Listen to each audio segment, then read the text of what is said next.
বিভিন্ন দাবিতে প্রায় ৩ মাস ধরে আন্দোলন করে আসছেন বেগম রোকেয়া বিশ্ববিদ্যালয়ের শিক্ষক কর্মকর্তা কর্মচারীদের একাংশ। সম্প্রতি শিক্ষার্থীদের একটি অংশ তাদের উপাচার্য বিরোধী আন্দোলনে যুক্ত হয়েছে। উপাচার্যের পদত্যাগ ও ভর্তি পরীক্ষা গ্রহণের দাবিতে সোমবার অনির্দিষ্টকালের ধর্মঘটের ডাক দেয় শিক্ষার্থীদের এই অংশটি। একাডেমিক ভবনে তালা দিয়ে বিক্ষোভ শুরু করে তারা। পরে অন্য শিক্ষার্থীরা এসে তালা ভেঙে ঢোকেন ক্লাসে। এ নিয়ে দেখা দেয় উত্তেজনা।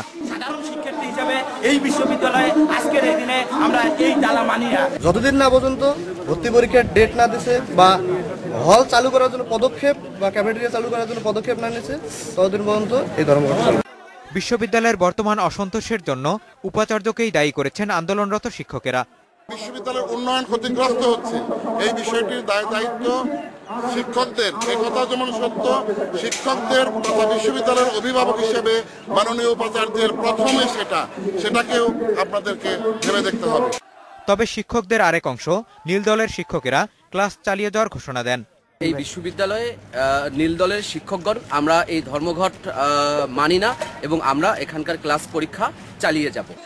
শিক্ষক কর্মকর্তা কর্মচারীদের 3 মাসের আন্দোলনে বিভিন্ন সময় ক্লাস পরীক্ষা বন্ধ রাখতে হয়েছে কর্তৃপক্ষকে।